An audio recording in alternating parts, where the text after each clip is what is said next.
Hello everyone, so I hope you are doing well. So in this video we are going to read Shruti Sharma ma'am की copy जो कि GS3 की copy है. We have already completed GS1, GS2 and GS4 Shruti Sharma ma'am की copy को तो already complete कर लिया है उसको. Just I have made the separate playlist for each and every section, so you can check it from there. ठीक है, so let's see कि मैम का स्कोर जो है 108 था, which is very good. You can से कि जो GS3 में जो मार्क्स होता है वो बहुत मतलब कम मिलते हैं. And even then scoring 110 around, it is very good. ठीक है, and you can see the date itself, like it is written just before mains, because 2021 का मेंस जो है डिले हो गया था. So from here what we have to take, like for example, जैसे example and specially in GS3 में बहुत सारे कमेटी फैक्ट डेटा लाइक बहुत ज़्यादा इंपॉर्टेंट है टू स्कोर 110 एंड 108. ठीक है, so we understand like all of those thing. So let's get started from the first question. ठीक है, so the first question of today is cryptocurrency paints a lucrative avenue towards creation of a digital currency at the same time raises concern. ठीक है, तो यहाँ पे concern पूछा है for micro economic and financial stability of the country. Analyze करना है and also bring out various options for regulation of cryptocurrency and highlight the most desirable regulatory options for India. ठीक है, तो बेसिकली ये question है crypto currency के बारे में है एंड उसके कंसर्न्स क्या हैं एंड रेगुलेशंस क्या क्या हो सकते हैं. मेजर यही है. It is the you can see the this statement, यहाँ से यहाँ तक एक इंट्रोडक्टरी स्टेटमेंट है ये. ठीक है, तो you have noticed that in UPSC का जो मेंस के जो क्वेश्चन होते हैं उसमें ऐसे एक दो लाइन इंट्रोडक्टरी स्टेटमेंट होते हैं, देन मेन क्वेश्चन यहाँ से होता है. ठीक है, regulations and concerns. ठीक है, तो लेट्स गेट सी, लाइक यहाँ पे देखते हैं हम क्रिप्टो करेंसी के बारे में. Crypto currency based on a decentralized democratized blockchain system and has expanded as the modern exchange system in the world. ठीक है, फॉर एग्जांपल यहाँ पे दिया गया जैसे ये ब्लॉक क्रिप्टो करेंसी का एग्जांपल है ये डॉग कॉइन, बिटकॉइन. ठीक है, रेवोल्यूशनाइजिंग दी पेमेंट स्पेस. सो सिंपल सा इंट्रोडक्टरी जो स्टेटमेंट है, इंट्रोडक्टरी स्टेटमेंट यही क्रिप्टो करेंसी के बारे में कि क्या है और एग्जांपल दे दिया. ठीक है, तो ये हमारा इंट्रोडक्शन हो गया. एंड देन देखते हैं अब जो पूछा गया है कि cryptocurrency as digital currency is gaining force. कैसे गेनिंग फोर्स है? ठीक है, लेट्स सी. जैसे वेनेजुएला का यहाँ पे लिखा गया है being the first country to launch own digital currency. सही बात है, ये पहला कंट्री था. ठीक है, चाइना के बारे में, China has taken the fast forward. ठीक है, launching own digital currency by the central bank. ठीक है, दो यहाँ पे चीज़ लिख दिया गया. एंड देन अब यहाँ पे लिखा गया है कि एडवांटेजेस क्या क्या हैं इसके, ये क्या करेगा. जैसे इसका मतलब यही ना, why it is gaining force, क्यों इसकी इंपॉर्टेंस बढ़ रही है. ठीक है, तो यहाँ पे देखा गया reduces cost of yes printing का कॉस्ट कम हो जाता है. And ensures easy transaction easy हो जाते हैं. Ensures and more democratic. ठीक है, possible use in cross border transactions में भी इसका यूज़ इजीली किया जा सकता है. एंड बैंकिंग में भी यूज़ किया जा सकता है. एंड ये जैसे ये बोला है सुभाष चंद्र गर्ग की कमेटी. ठीक है, अब यहाँ पे सिंपली यू कैन सी कि पूरा स्टेटमेंट लिखने की ज़रूरत नहीं है. You have to just write down the keyword and the committee report in bracket. ठीक है, तो यहाँ पे ये चीज़ हम याद रख सकते हैं. सुभाष चंद्र गर्ग जो कमेटी थी वो रिलेटेड है क्रिप्टो करेंसी से. ठीक है, क्रिप्टो करेंसी पे इनके बहुत सारे इन्होंने चीज़ें बताई हैं. ठीक है, देन हम यहाँ पे देख सकते हैं ये कंसर्न्स हैं, कुछ कंसर्न्स हैं. जैसे concerns for macro economic stability. कैसे यहाँ पे देख सकते हैं हम क्या क्या कंसर्न्स हैं कि decreased control of central bank to regulate its use. ठीक है, कंट्रोल इस पर कम हो रहा है. ठीक है, increased volatility based on extraneous factor जो एक्स्ट्रा फैक्टर हैं, external factors you can say. जैसे फॉर एग्जांपल यहाँ पे लिखा है, देखो fall of bitcoin value after Elon Musk का ट्वीट है। ये देखो सिंपल सा, हम स्क्रॉल करते हुए न्यूज़ कहीं भी पढ़ लेते हैं, कितने अच्छे तरीके से उसको यूज़ किया गया है यहाँ पे कि वॉलेटिलिटी को दिखाना है तो हम ये लिख सकते हैं कि कैसे एलन मस्क का ट्वीट से ही उसकी वैल्यू कम हो गई, फॉल ऑफ द बिटकॉइन।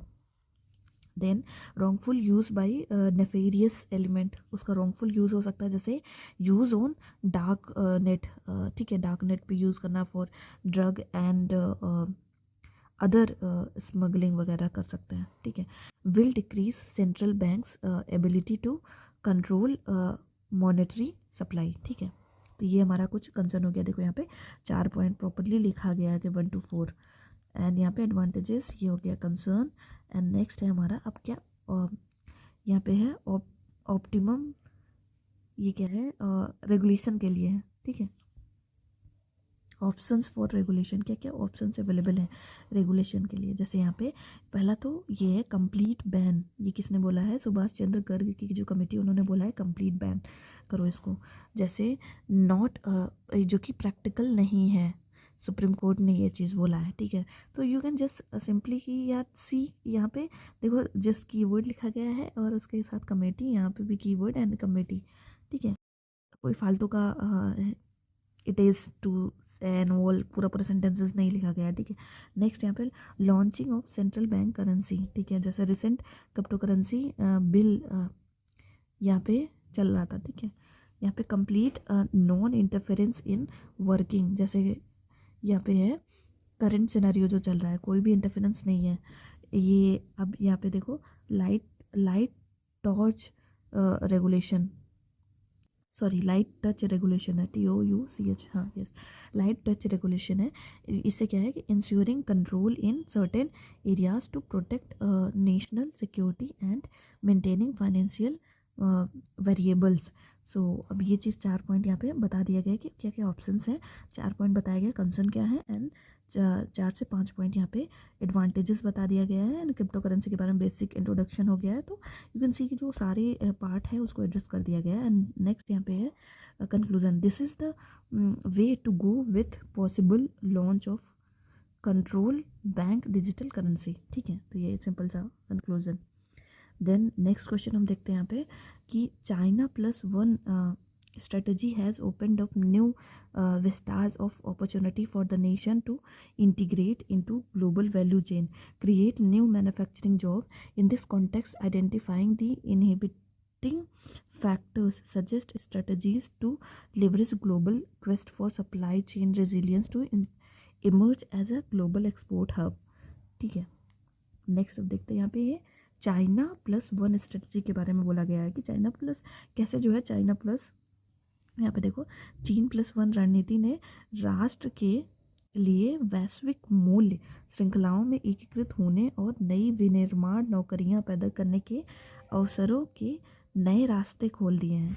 इस संदर्भ में अगर देखा जाए तो अवरोधक कारकों की पहचान करते हुए वैश्विक निर्यात केंद्र के रूप में उभरने वाली लचीली आपूर्ति श्रृंखला के लिए वैश्विक खोज का लाभ उठाने के लिए रणनीतियों का पर सुझाव दीजिए। तो कितना बड़ा सा क्वेश्चन है ये, ठीक है। लेट्स सी, बेसिकली चाइना की जो China+1 रणनीति है एंड कैसे वो डोमिनेट कर रहा है एक्सपोर्ट में एंड ऑल, उससे रिलेटेड चीज़ें यहाँ पे बात करेगी। इंडिया का export policy envisages to expand its export share in the world economy from current जो हमारा चल रहा है 2% to 4%, जो हम टारगेट रखे हैं 2030 का। 2% का मतलब ये है $60 बिलियन, ठीक है। तो ये डेटा अभी भी रिलेवेंट है, यू कैन यूज़ इट, ठीक है। नेक्स्ट यहाँ पे द मेन हर्डल जो चल रहा है वो क्या है, the main hurdle is our non involvement in global supply chain, सही बात है, for which China+1 is an effective strategy. अब यहाँ पे देखते हैं हम करंट इनहिबिटिंग फैक्टर्स, क्या फैक्टर्स हैं करंट जो रोक रहे हैं इस चीज़ को। तो excess representation of raw materials in export basket, सबसे ज़्यादा हम रॉ मटेरियल ही एक्सपोर्ट कर रहे हैं, जैसे rice, wheat, agriculture product and all. यहाँ पे lack of value added product, so value added products का बहुत कम एक्सपोर्ट कर पाता है, सही बात है। एंड देन दूसरा हमारा कंपिटिटिव एडवांटेजेस की बात करा जाए ऑफ नेबरिंग कंट्रीज़, जो नेबरिंग कंट्रीज जैसे वियतनाम, बांग्लादेश, यहाँ पे क्या है, हाई GST, 12%, 18% ऑन टैक्सेशन। ये जैसे इससे क्या होता है कि डिक्रीजेज दी कंपिटिटिव एडवांटेजेस, ज़्यादा टैक्स लगाने से कंपिटिटिव एडवांटेज कम मिलते हैं। थर्ड है हाई लॉजिस्टिक कॉस्ट भी है यहाँ पे, जैसे अगर देखा जाए करंट में 14%। सैनिटरी एंड फाइटो सैनिटरी जो लेक्यूनाज है, जैसे रिजेक्शन ऑफ ये है कंटामिनेटेड GM राइस, ठीक है। And poor and complex labour laws, जैसे डिस्करेजिंग फॉरेन इंडस्ट्रीज। यहाँ पे है excessive red tapism, yes excessive red tapism. And inspector raj की बात करा गया है, इंस्पेक्टर राज, जैसे for example ease of doing business में ये कॉन्ट्रैक्ट इन्फोर्समेंट जो रैंक है 163, ठीक है। देखो कितना ब्रॉड, मतलब डिटेल में जाके ये चीज़ को याद रखना और यूज़ करना, it is very good. Strategies क्या हो सकती हैं, strategies to emerge as a global sport hub, क्या स्ट्रेटजीज इंडिया फॉलो करे जिससे वो इमर्ज करे ग्लोबल एक्सपोर्ट हब में, जैसे China+1 स्ट्रेटजी, ठीक है।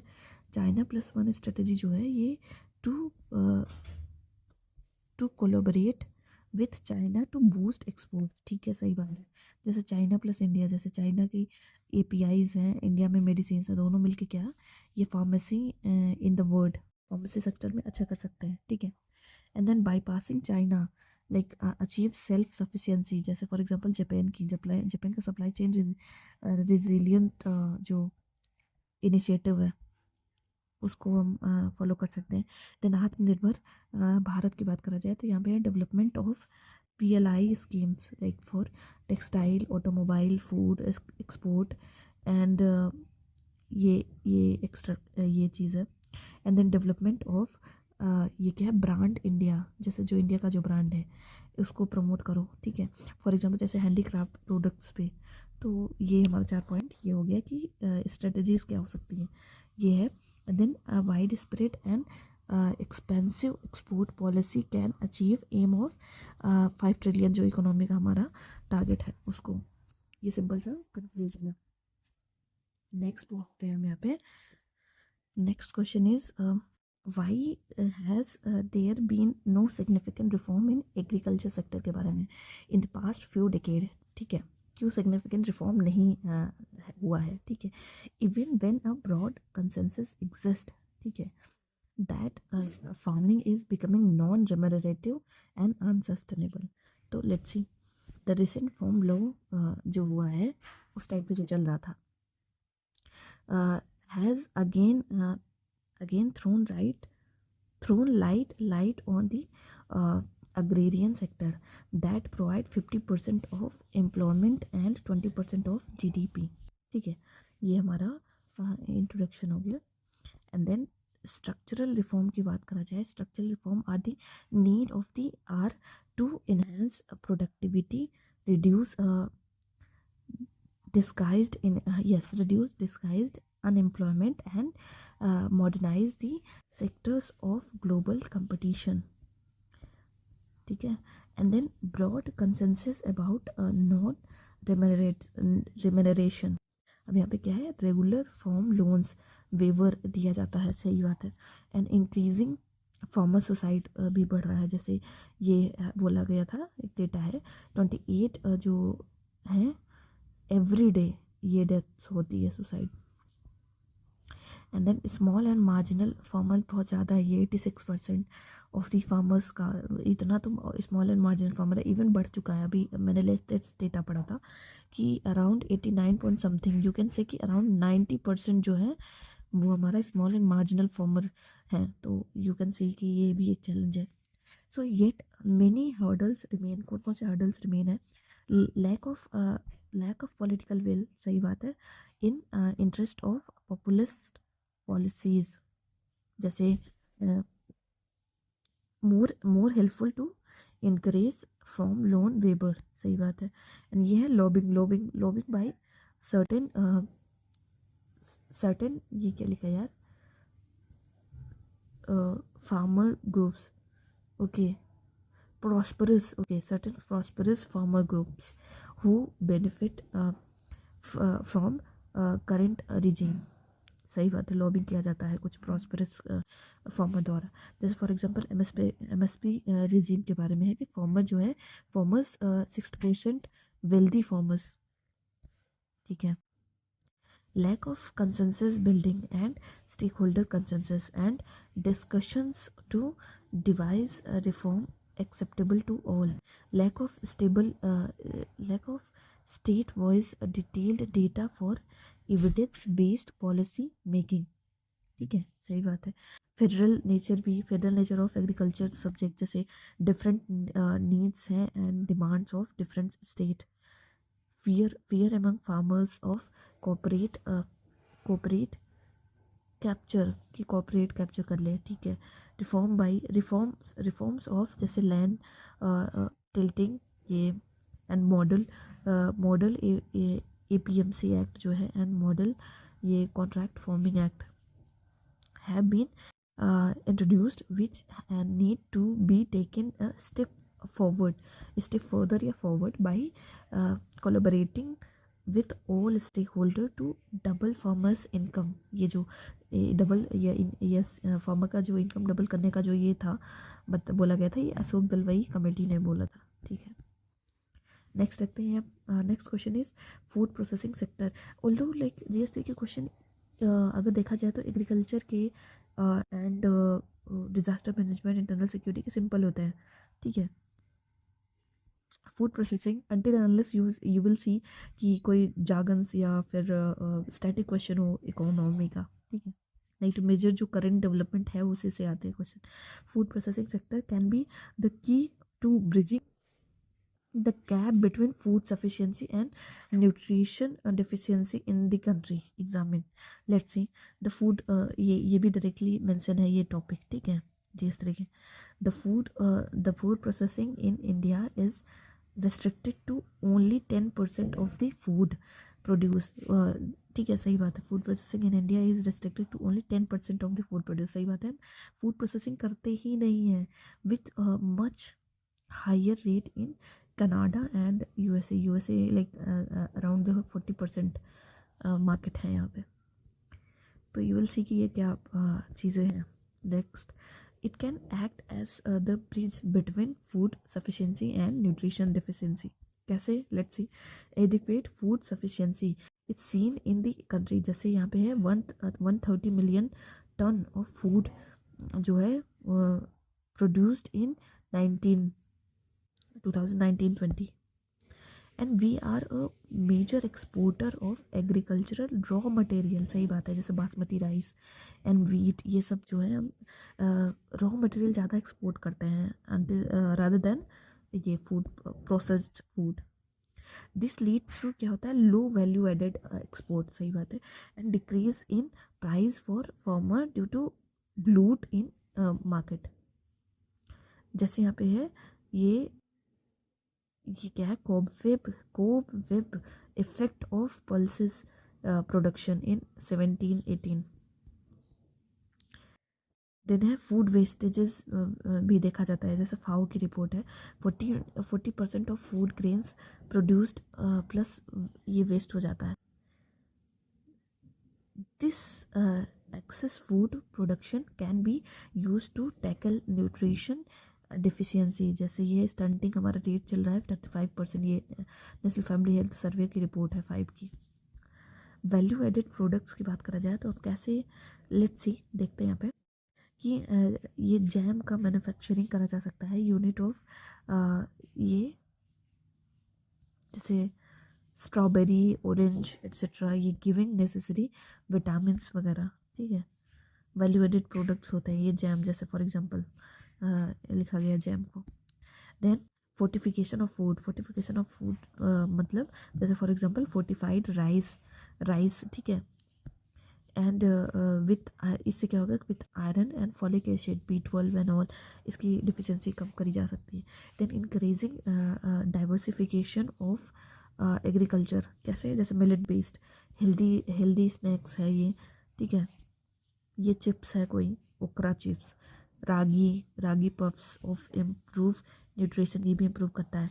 The mega food park scheme and scheme for formalizations of food processing units are steps in the, yes सही बात है, in the right direction of the right direction for achieving SDG 2, reducing hunger and increasing export। you can see कि ये देखो conclusion में अगर देखा जाए तो यहाँ पे 2-3 कीवर्ड्स आ गए हैं, जैसे फॉर एग्जांपल ये मेगा फूड पार्क जो गवर्नमेंट की स्कीम है, ठीक है, एंड दूसरा SDG 2 आ गया है। इसको कनेक्ट करके आप conclusion as a positive way में लिख सकते हैं, ठीक है। तो ये फूड प्रोसेसिंग पे ये सिंपल सा क्वेश्चन था। यू कैन सी कि GS3 में कितना इंपॉर्टेंट है data, fact and committee report and all, बहुत ज़्यादा ज़रूरी है। तो although you don't bother for that because ये चीज़ उस टाइम पे तैयार हो ही जाती है, ठीक है, different coaching material and all से, ठीक है। नेक्स्ट क्वेश्चन हम देखते हैं AI के बारे में। AI is often seen as a kind of panacea for many of the current problems and ills, but like all advances in technology it tend to be a double edged sword। कैसे, critically analyze this statement in light of recent advancement in artificial intelligence। Simply ये science and take का समझ लो, GS3 में science and take से ये related है ये question. तो let's C, artificial intelligence is set to sing in the fourth industrial revolution, so revolutionizing all aspect of space, health, education and mobility and computing। ठीक है, सही बात है। एडवांटेजेस, ये सिंपल सा AI का डेफिनेशन यू कैन से कि उसकी इम्पोर्टेंस से रिलेटेड यहाँ पे इंट्रोडक्शन लिख दिया गया है। अब let's see the advantages. Advantages क्या है, एडवांटेजेस में डिफरेंट सेक्टर्स में एडवांटेजेस होंगे, तो यहाँ पे स्टेपल यूज़ हम कर सकते हैं अच्छे से। तो यही पे मैंने यहाँ पे किया है, जैसे गवर्नेंस के सेक्टर में कैसे एडवांटेजेस है। एविडेंस बेस्ड पॉलिसी हम बना सकते हैं, making due to collision of data, yes listing in silos, existing in silos, ठीक है। For example national health stay effective monitoring कर सकते हैं। Tackling labs not seen by human eyes, for example यहाँ पे coal mining seems. Health care sector में हम क्या कर सकते हैं, डेवलपमेंट ऑफ मॉडल्स को डेवलप कर सकते हैं using genome sequencing data to predict diagnosis and treatment में हेल्प कर सकता है ये। एंड देन मोबिलिटी मतलब फ्यूचर ऑफ ड्राइवरलेस कार्स, ठीक है। Data driven transport system, decreasing fuel uses, इस फ्यूल यूज भी कम हो जाता है। And then computing and technology में क्या कर सकते हैं, मच क्विकर डिसीजन मेकिंग हो सकता है इससे। And heading to create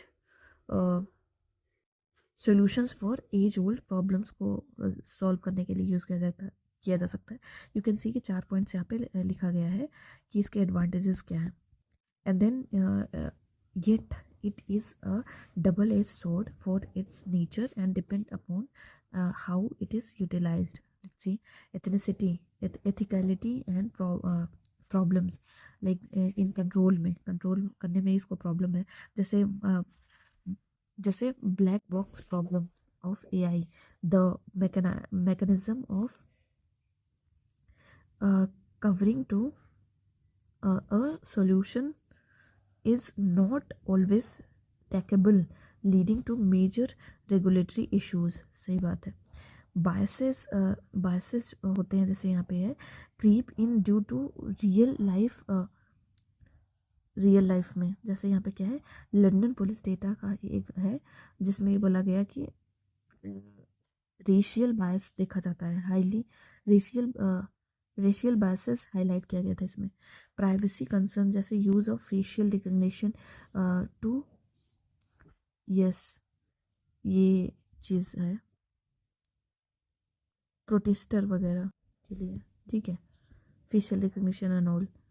to target protesters, use of facial recognition to target protester, ये इसका थोड़ा नेगेटिव यूज़ है ना, सही बात है। यूज़ फॉर साइबर क्राइम्स के लिए भी यूज़ किया जा सकता है, जैसे much easier to hack highly safe cyber ecosystem. So AI के बारे में अब ये कंक्लूजन है, एआई दस मस्ट बी इफेक्टिवली रेगुलेटेड, ठीक है। जैसे यहाँ पे नेशनल ये क्या है यार, for AI, national programme for AI and रीज, जो हमारा जो प्रोग्राम है ये स्टेप्स हैं इन दिस डायरेक्शन, ठीक है। नेक्स्ट क्वेश्चन देखो, तो यू विल सी कि यार यहाँ पे एक पैटर्न नोटिस करो कि जो है मैम क्वेश्चंस को जैसे जो जो पूछा गया है उसी को एड्रेस करने की कोशिश करी गई है, एंड बहुत सारे डेटा फैक्ट एग्जाम्पल से ये क्वेश्चन लिखा गया है। एंड लास्ट में जैसे कंक्लूजन में आप स्कीम लिख सकते हो उससे रिलेटेड, जैसे एआई में है तो यहाँ पे रेस लिख दिया गया है, and national programme for AI and all, तो स्कीम लिख सकते हो, एसडीजी लिख सकते हो, even DPSP and fundamental duty and fundamental rights वगैरह भी आप लिख सकते हो, ठीक है। तो ये चीज़ें हैं। नेक्स्ट क्वेश्चन देखते हैं हम, what do you understand by non fungible token, NFT जो है, discuss its significance in trade of digital art work. Let's see, NFT के बारे में पूछा है, तो non fungible token refer to unique digital items in the cyber space that can't be replicated and have certain ownership rights based on a blockchain system, ठीक है। ये NFT के बारे में बता दिया गया है। नेक्स्ट, इट गेंट ये क्या लिखा गया है, रिसेंटली, मतलब it gained prevalence, you can say prevalence recently in the realm of artwork with the highest art bid of all time, जैसे $8 million of an artwork by Beeple, a digital artist, ठीक है। सोचो एक digital artist को यहाँ पे mention कर दिया जा रहा है, तो यू विल सी कि यार कितना गजब बढ़िया, ठीक है। सॉरी।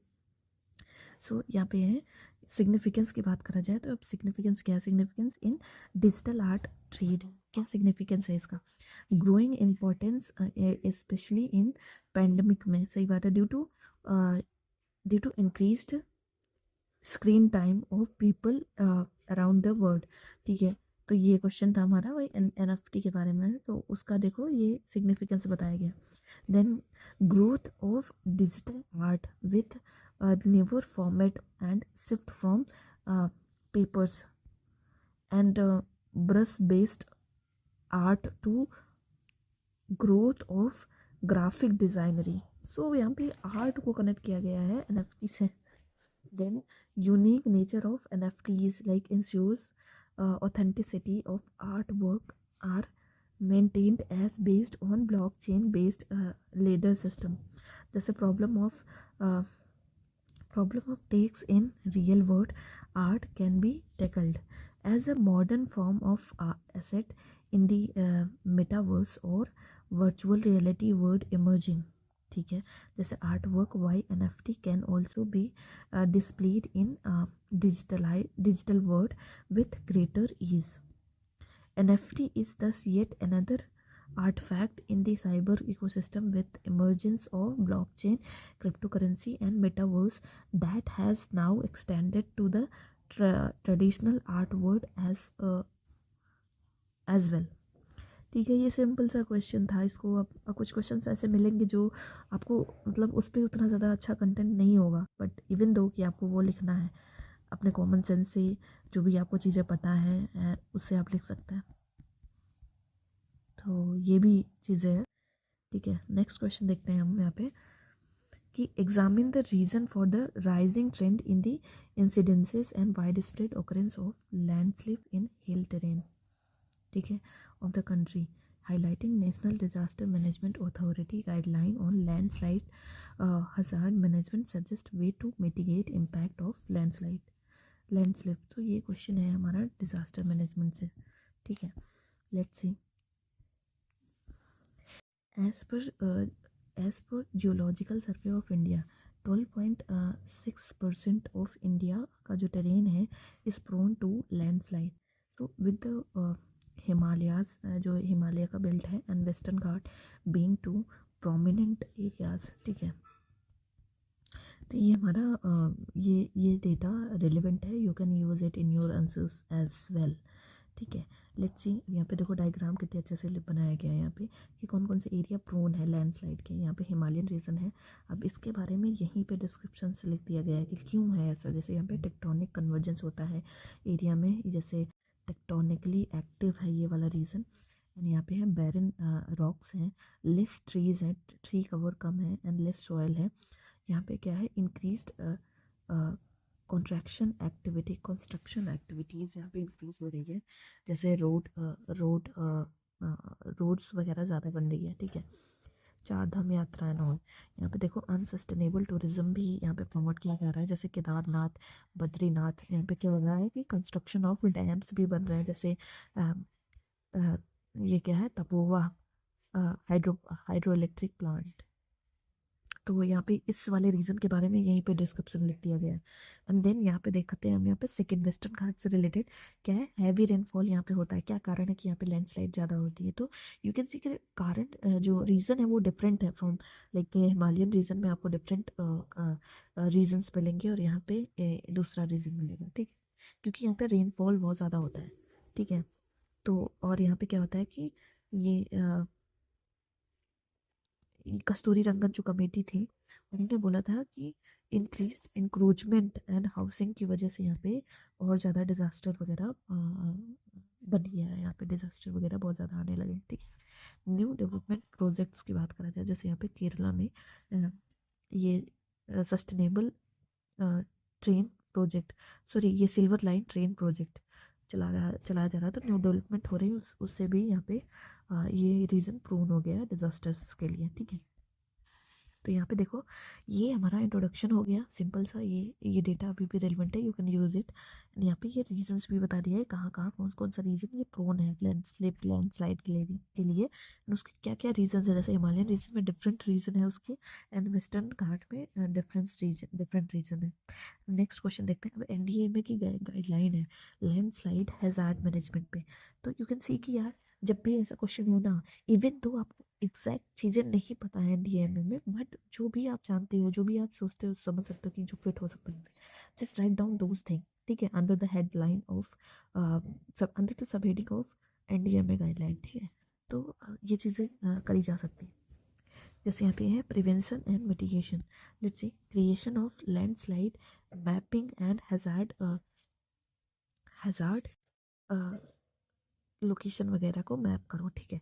जैसे यहाँ पे नेशनल लैंडस्लाइड ससेप्टिबिलिटी मैपिंग, जैसे हिमालयन रीजन में।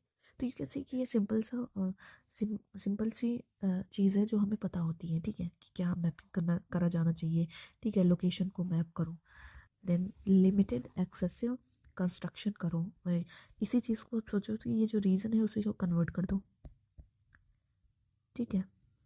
लिमिटेड एक्सेसिव ये जो कंस्ट्रक्शन है उसको कम करा जाए और अंडर रेगुलेटरी, ठीक है, रेगुलेटरी मॉडल पे किया जाए, ठीक है। सस्टेनेबिलिटी ऑफ चार धाम प्रोजेक्ट की सस्टेनेबिलिटी चेक किया जाए, शुड बी क्या वो इन्वायरमेंटली असेस्ड किया गया है उनको, ठीक है।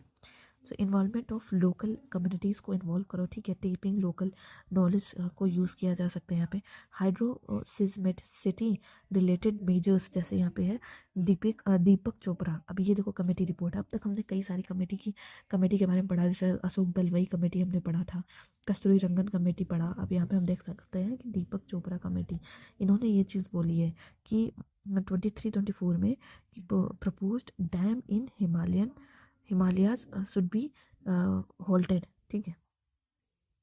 देन यहाँ पे पॉजिटिव स्टेप्स के बारे में बात करा जाए तो क्या है ये कि afforestation to be increase, afforestation किया जा सकता है, इंक्रीज किया जा सकता है। जैसे सिक्किम की बात करा गया यहाँ पे एग्जांपल में कि डेवलपमेंट ऑफ मिथ एंड ये क्या Mithun's relationship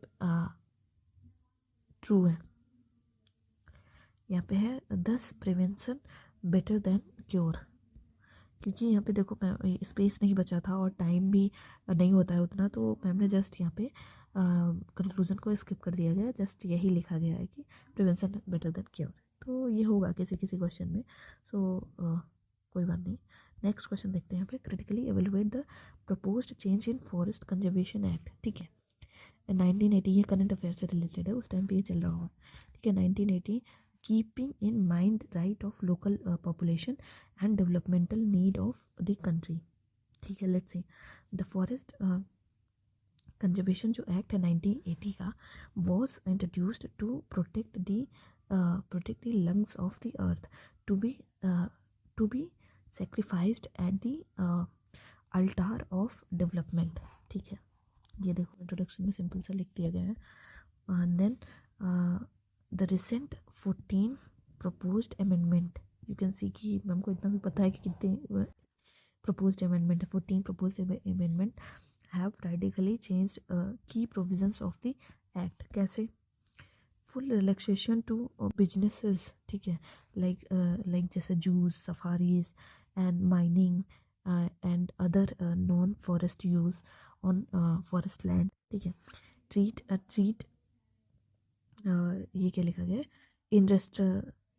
industrialist and village tribes on the same page पे इसको इनको ट्रीट करना चाहिए।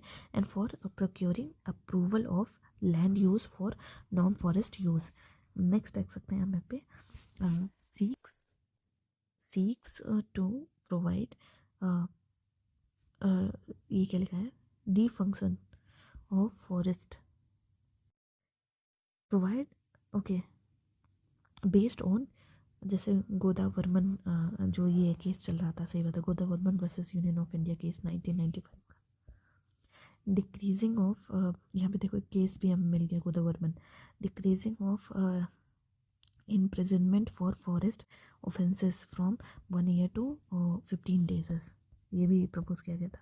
एंड पॉजिटिव एस्पेक्ट देख सकते हैं कि उस कमेटी का जो प्रपोज्ड जो असेसमेंट है, असेसमेंट जो रिपोर्ट है, वो उसमें क्या पॉजिटिव एस्पेक्ट है, will give boost to development को बूस्ट करने के लिए हेल्प करने में हेल्प करेगा।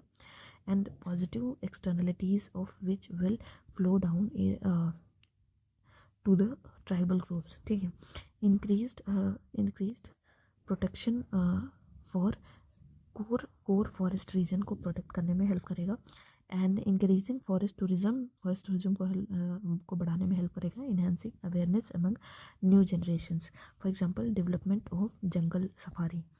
अब नेगेटिव एस्पेक्ट क्या है इसके, major blow to tribal rights, like argued for some to violate Forest Right Act 2005 by depriving right of tribals to manage their own land. जैसे increased encroachment on forest land would be encouraged. Environmental issues to be sacrificed for MNC interest. जैसे यहाँ पे है भुआने forest cutting for diamond mining के लिए। Stake holder based solution यहाँ पे फॉलो किया जाना चाहिए, should be offered keeping nature and tribal interest in mind for sustainable development. ठीक है, नेक्स्ट क्वेश्चन है हमारा यहाँ पे, हम यहाँ पे बहुत ज़्यादा लंबा हो जाएगा, तो इसको हम नेक्स्ट वीडियो में करते हैं। तो अभी हम क्वेश्चन नंबर 8 तक कर चुके हैं, नेक्स्ट वाले में हम क्वेश्चन नंबर 9 से स्टार्ट करते हैं। So see you next time guys, thank you.